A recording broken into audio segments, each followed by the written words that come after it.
Hello! Version 1.5 of the R.U.B.E Box2D editor is available now, and this video is just to go over some of the changes that have been added to this update. And once again, I'll make a little menu at the beginning of the video like this, and I'll add some annotations that you can click to jump to these sections in the video without needing to watch all the way through it.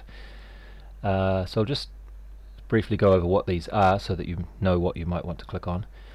Labels lets you show labels for items in the editor view, and you can customize the text content and the colors of the labels by using a script. Property display filter lets you customize which properties are shown in the properties panel for each item when you select them, and that's also done with script. Export filter, once again with script, lets you decide which individual items should be output to your raw export file, and you can also select which properties of what those items get exported as well. Snap to grid should be fairly obvious. That lets you move when you're moving things around. It lets you snap to a grid. These two here, split, join, fixture and refine lines, these are actually things that have been added to the action menu, and there's quite a few more that I will look at in this video as well, but these are the main ones. So we can split and join fixtures, and refine lines refers to things like removing vertices that don't change the shape very much, beveling off the corners and smoothing the lines. Those are the three new things for that. And help search is just a full text help search that's been added. Okay, so let's get on with the first thing on the list there, labels. Let's open up a scene. So I have a nice mountain bike here, and I'm looking at bodies at the moment, and to show labels for the bodies in this scene I can click this new button that's been added, and we'll see here now we can see the names of the bodies showing as text labels in the scene. And you'll notice that some of them are overlapping each other. We can zoom in a bit to separate them, but sometimes when they're in exactly the same place, like these bodies here, you can zoom in as much as you like and it's not going to help. So one thing that can be used to improve this is in the options dialog under the display tab there is a use dynamic label placement checkbox, and if we check this you'll see that those labels will suddenly sort of jump away from each other to prevent themselves from being all on top of each other. So this is, they are truly dynamic in that they are actually dynamic bodies. They're Box2D bodies, and they're being pulled around by mouse joints. So this is a great use of Box2D, I thought. This is not always a good idea, as we'll see if I switch to fixtures mode. We'll see that this is kind of begins to clutter things up a bit. So next we'll have a look at how we can customize these labels to change the colors and the text and everything. Well, first I should also mention that we can change the fonts here, of course. In the options dialog we can make the fonts smaller, perhaps, if you wanted to show more text on the screen and you have good eyesight. I'm just going to leave it at 12 point for this video. Okay, so to customize these you can read all the details about this in the help, so I'll just go over it very briefly in this video because this is just to let you know what features exist really. It's not supposed to be a tutorial, but I tend to get sort of too detailed when I do these, so I'll try and hurry through it. Go back to bodies. So in the scene settings dialog there is a new tab called custom display, and we have a property in here called custom label customization script, and we can choose a file here which will be our custom labels script. These buttons here let us either open a file that exists already, initialize a new one, and this button on the right just opens the file that's specified in this edit input. So what I'm going to do here is, let me just open my script panel first. Okay, so go back to my scene settings dialog. So what happens when I click the initialize button is it asks me, let's where did I put this stuff? Hold on. Forgotten where I put this. Oh yeah, temp. Okay, this is the folder I'm using at the moment. So it lets me choose a location where I want to place my customized labels script, and I'm going to call this my custom labels and save that there.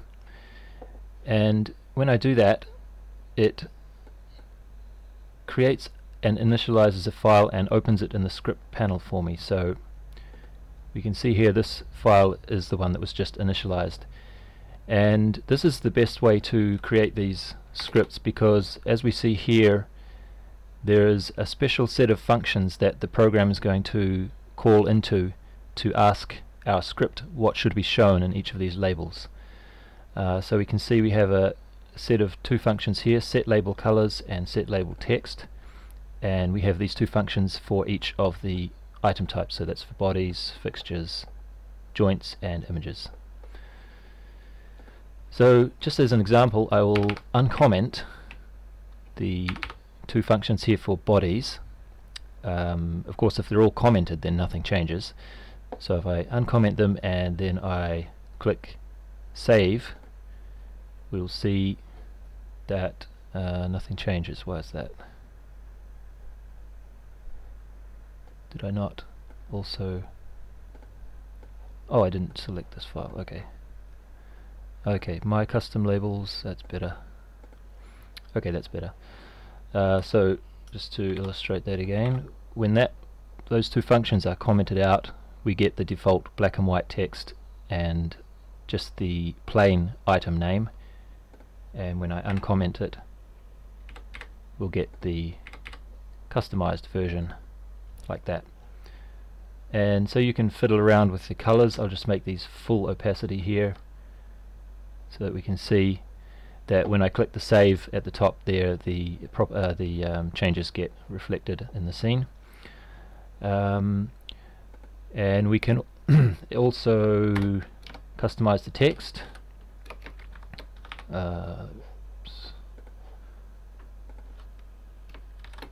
So I can put new lines, \n will let you put a new line, and we could, for example, show also the mass of each of these bodies. So that's how you customize the labels and the colors and the text. And getting back to the problem that we had with fixtures, we had a lot of fixtures here and they were cluttering things up. So one way you can avoid this problem, you'll probably have to figure out what's best for your situation. In this case, I'll come down to the fixture labels and I can say, for, just comment this one out, for the label text for fixtures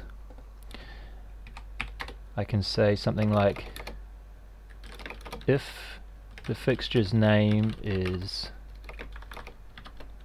rim, then just return without setting any text label. So that will let me say that I don't want to show any labels for these small fixtures around the rim of the wheel. Or I could, another thing that I've found that's quite handy is if you do occasionally want to see the labels for those fixtures, you could do something like add another condition so that those labels will actually show when you select some of those fixtures. So it's only the fixtures that are selected that have their labels shown. And of course because these colors are fully scriptable, you can do something like this is another thing that I've found is handy. You could do something like you set the red component to the friction, and then we could do 1 minus R. So if I do something like this, let's make that full alpha, and I'll make the label text black. So now we can see that the color of the label is being set depending on the friction of the fixture. So this is a handy way for you to, quickly see where you've got heavy things or high friction things or high restitution things and so on. Okay, so that is about all I wanted to say for labels. You can see another few more examples in the help if you want to check the help. Okay, let's move on to display filters. Now, display filters, let me just get rid of this, take those labels out. Display filter lets you specify which properties you want to show in this properties panel here. For items individually, you can set this using script. So the way we do this is by, once again, in the scene settings dialog, we have here an entry called property display filter, and we can do the same thing. We can initialize a script, and we'll call it my property filter.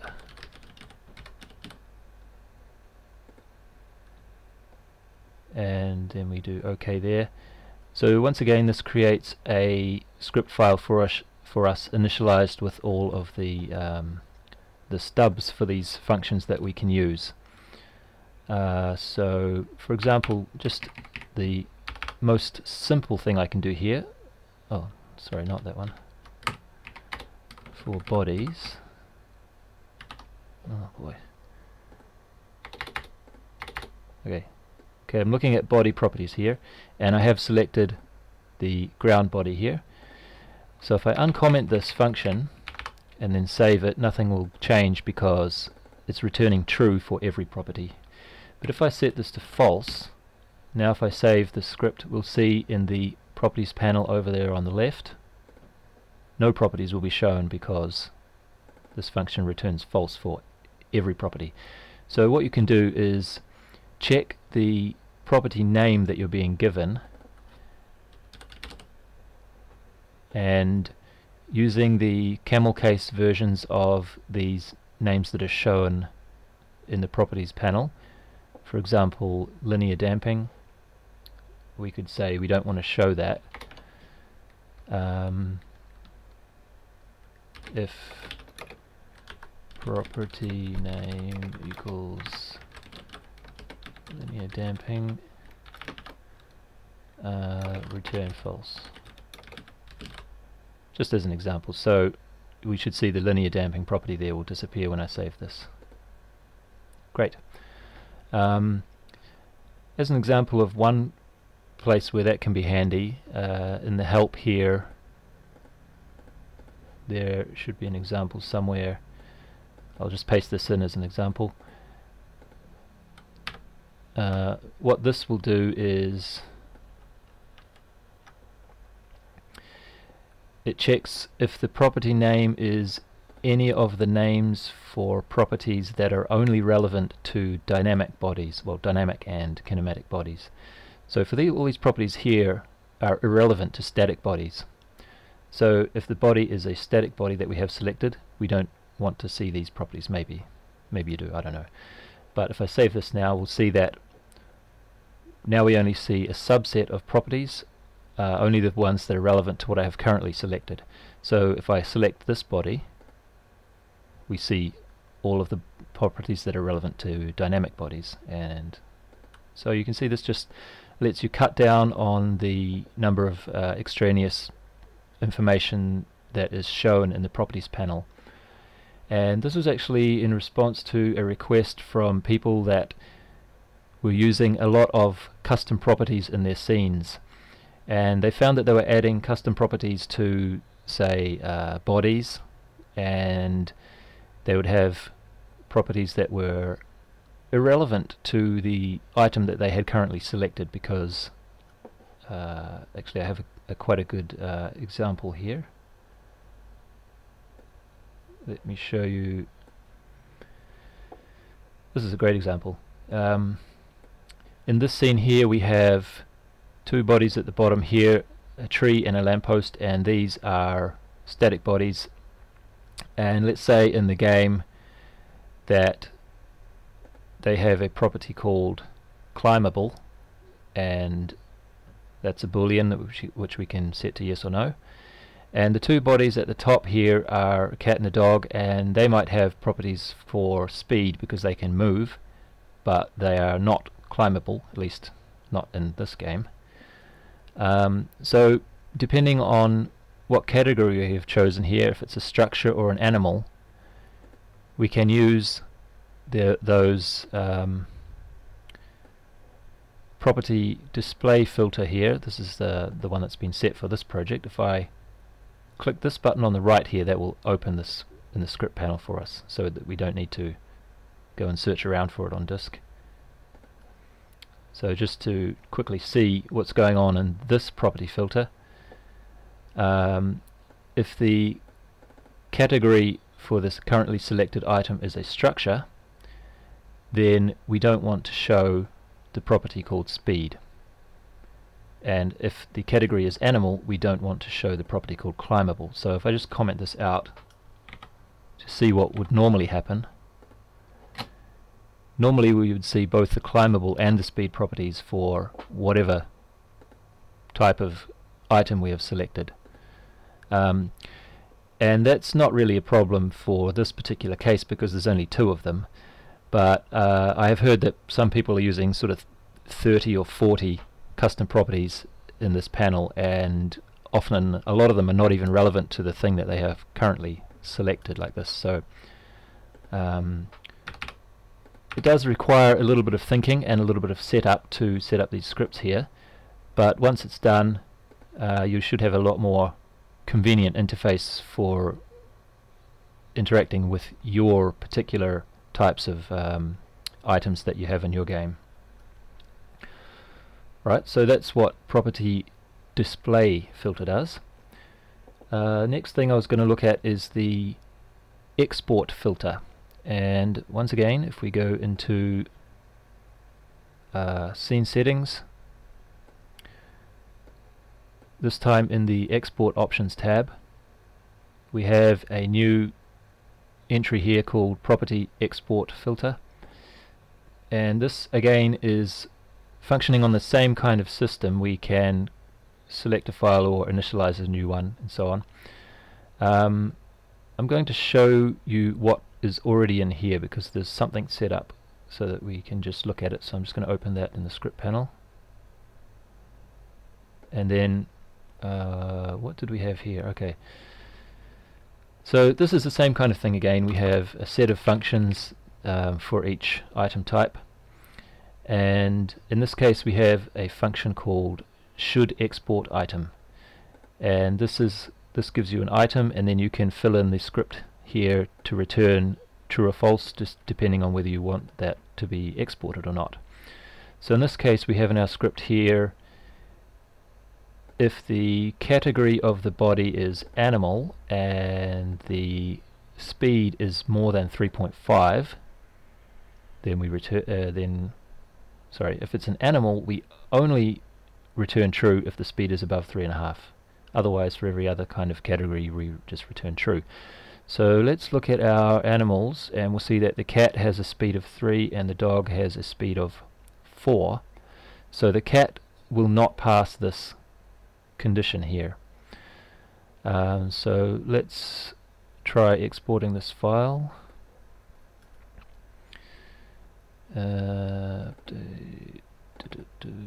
Okay, I'll make this called filtered export, and I'll save that. And then let me just open this file, and in the exported file we'll see that the cat is not there, which is exactly what we expected. So that's one way you can get more fine-grained control over what goes into your final exported file. We also have a function here that we can use to look at each individual property. So if the should export item test passes, then we move on to this one here, should export property, and this gives us the item and the property name. So for each individual item in the scene we can decide which properties get exported for that item. So that gives us more control over the exporting than what was previously possible, because previously the only thing we could do is use this setting here to say that for bodies we don't want to export gravity scale for anything. But this, unfortunately, this applies to every item in the scene. So the point of this property export filter is that you can make this decision on an item by item basis individually.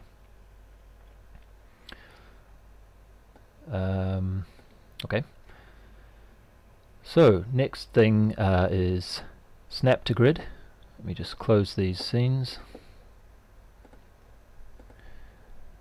And I'll put that back over there. No, over there.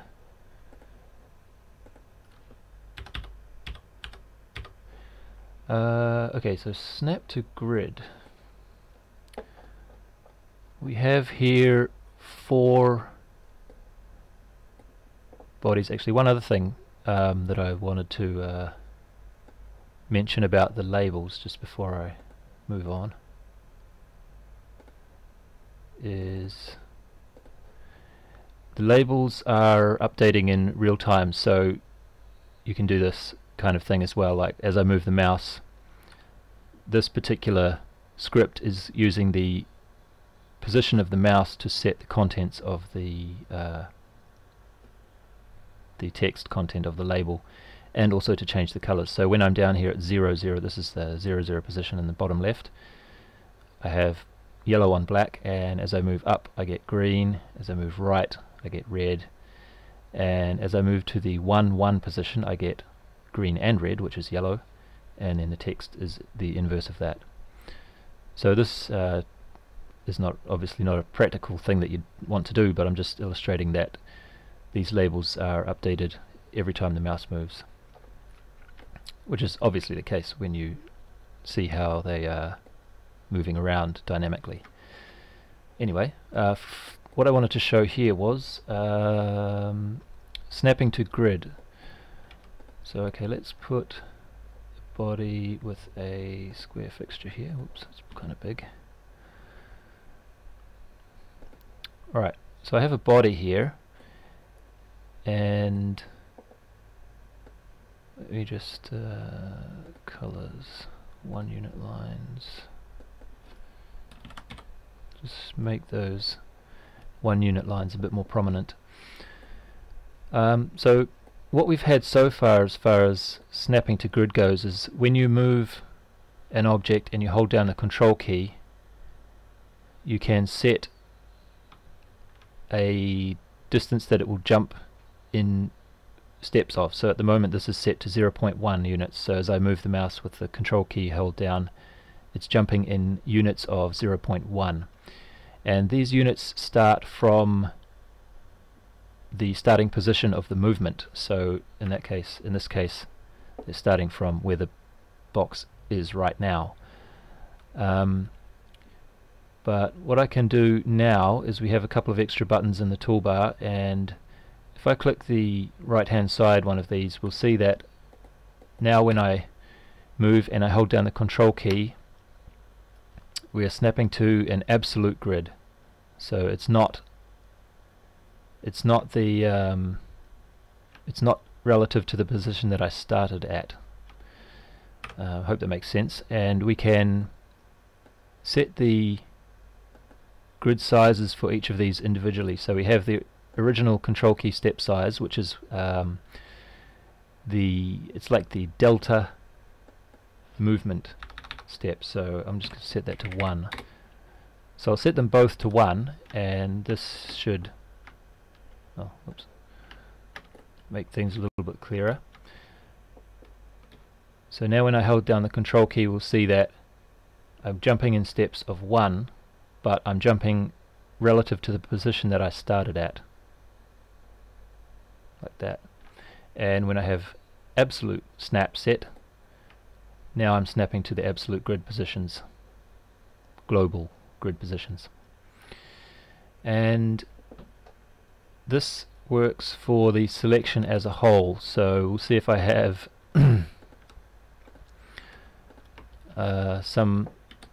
say if I have 3 things here and I select all of those. Now when I move this and I snap to grid, we'll see that it's the selection center that gets snapped.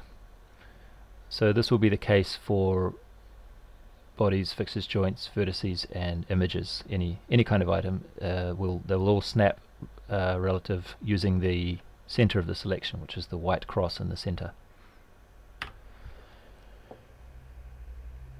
Okay, so that's snap to grid. Next thing I wanted to look at was a few of the new entries in the action menu. Oh, hold on. Why aren't we seeing images here?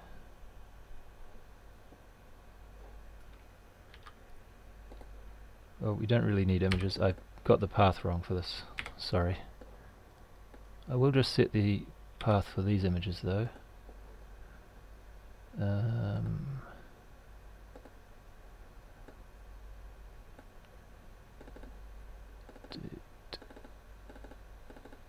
Okay. Don't really need this. Okay, sorry. Okay, so let's look at the new entries in the action menu. There's quite a few, so I'll just go over them quickly. We have a new sub menu for images, and there is just a couple in here: move to front and move to back. So if I demonstrate that by piling all these images on top of each other. Now we have the blue and the green on top of the red, but we can select the blue and the green and we can move them to the back like this and move them to the front like this. So that's a pretty typical feature, I think. What else have we got? We have align vertices, and this just lets us select some vertices. Let's select all of them, not that one. And now I can choose align top, and this will move all of the vertices that I've selected so that they are vertically in line with the topmost one, which I think is that one. Yeah. So that moves them to the top, and we could do something like align right. So that just lets you quickly line things up on an axis like that. What else do we have? Okay, splitting and joining fixtures is a very handy feature. Let me just put that back. I might just open another view here. Okay, so we've got this fixture, and I'll turn labels on here just to make it clear that there's one fixture there. That's one fixture for this whole upper section, and I can select 2 vertices that I want to be the split point, and then I can do where is it? Fixture, split fixture. Okay, and as you can see now, we have over here we have 2 separate fixtures there at the point that I split, and we could do that again like this, split fixture, and so we can see that we've split that fixture at the points that I selected. This script was actually first contributed by Tim Scott. Thank you, Tim. and I thought it was a good one, so I've put it into the default menu here. One thing about this is that you need to sort of use your common sense when you select the two vertices to split on. If I just put this back, for example, splitting across these two vertices doesn't really make too much sense, and it also doesn't support splitting where you have concave sections in between the vertices like this, so that would not work. But I didn't really put in any methods to try and prevent that, because I found that one kind of interesting side effect is that you can do things like this. If I select these two vertices, now if I split across those, we get a strange side effect which is actually kind of useful. It could be useful. What happens here is that we get the interior part of that fixture is sort of cut out of the middle of it, so to speak, and then we have also filled in the middle of it in the other half of the split fixture. So rather than splitting, we've sort of filled in a gap, and we've been given the part that we filled it in with, so to speak. So it's a little bit hard to explain what I'm trying to talk about here, but I thought that that possibly could be useful in some situations. So if you see strange things happening like that, it's not entirely unintended. Right, what else have we got? Split fixtures, join fixtures, of course. Okay, so join fixtures. Let's try joining this fixture on to the end here. Where are we? Okay, so I have just the one fixture there, and let me just bring these in a bit. Okay, so to join fixtures, you need to have one of the fixtures selected to be the fixture that remains. I'll make it that one. And then you need to select two vertices to be the joining point. And this is a bit of a tricky thing to do sometimes, but as an example, let's try joining these two fixtures here, and we select this item in the action menu. And okay, that's not quite what I wanted, but it's a good example of how tricky this can be. What I wanted was to join this in a solid connection here, so I think what I wanted to do was select these two fixtures here.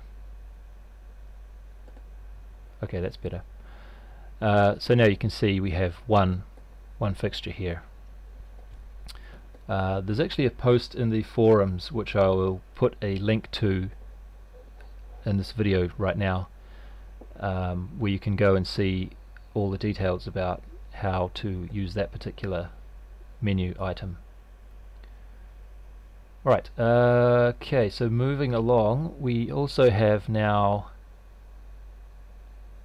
another sub-menu in the action menu called Refine, and this has a bunch of options in here. And let me just go back to single window.